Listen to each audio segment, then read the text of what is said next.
বিমানের ভিতরে লাইফ সাপোর্টের ভিতরে যত যাই কিছু থাকে ইত্যাদি ইত্যাদি সবকিছু এখানে দেওয়া থাকে। ওইখানে যদি কোনো একটা পার্টসের সমস্যা হয় ওই বিমান যাত্রা করতে পারে না। এরকমের ঘটনাই ঘটছে এয়ার অ্যাম্বুলেন্সের সেই খালেদা জিয়াকে বাংলাদেশ থেকে চিকিৎসা করে। তবে বাংলাদেশের মানুষ খালেদা জিয়ার জন্য প্রতিনিয়ত চোখের পানি ফালাইছে এবং আমাদের মতো সাধারণ মানুষ চোখের পানি তার জন্য আসে। কেন আসে? একজনের জন্য ফাঁসি দেওয়ার জন্য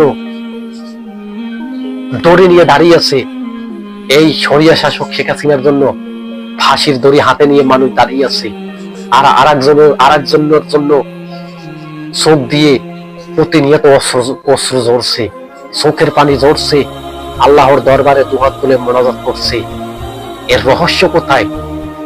কিভাবে, কি কারণে এই নারীর জন্য পুরা দেশবাসী তার জন্য দোয়া করছে, মাহফিল করছে, আর শেখ হাসিনা স্বৈর শাসক শেখ হাসিনার জন্য সবাই ফাঁসির দড়ি হাতে নিয়ে দাঁড়িয়ে আছে।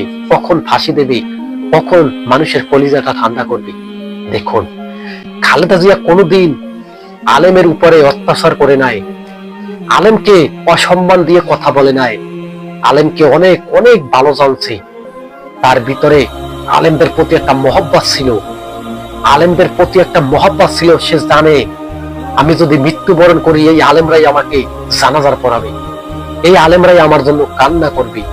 আজকে দেখুন, খালেদা জিয়ার জন্য বড় বড় আলেম মাওলানারা তার জন্য কান্না করছে, চোখের পানি জড়াইছে, দুহাত তুলে আল্লাহর দরবারে ফরিয়াদ করছে, আল্লাহ তুমি খালেদা জিয়াকে সুস্থ করে দাও। আর এই শেখ হাসিনার জন্য কি করছে? মানুষের শুধু বদদোয়া বদদোয়া, মানুষের বদদোয়া। তার প্রতিনিয়ত 12-24টা ঘন্টাই শেখ হাসিনার উপরে আল্লাহর গজব নাজিল করি। কার কথা? আমাদেরই কথা। যে হুজুর মাওলানাদের উপরে অত্যাচার করতে পারে সে কোনোদিন দেশ নেত্রী হতে পারে না। আপনি কি করে বোঝেন? 99% মুসলমান রাষ্ট্র বাংলাদেশ, এই বাংলাদেশের ভিতরে ইহুদিদের কাজ কারবার করতো ওই শেখ হাসিনা। কি মনে হয় ওই প্রেসিডেন্ট কি কোনোদিন হুজুর মাওলানাদের ভালোবাসবে? না। যে রাষ্ট্রের ভিতরে মানুষের সম্পদ, মানুষের হক নিয়ে তার বাবার স্মৃতি ধরে রাখার জন্য মূর্তি পূজা করে, ওই সমস্ত নারীদের আল্লাহ তাআলা গজব দিয়ে ধ্বংস করে দিক পৃথিবী থেকে। আমরা চাই না এই স্বৈর শাসকের মুখ দেখার জন্য। আমি জানি না আমার এই ভিডিওটা যাতে স্বৈর শাসক শেখ হাসিনার সামনে পড়ে, ওই চেষ্টাই করুন।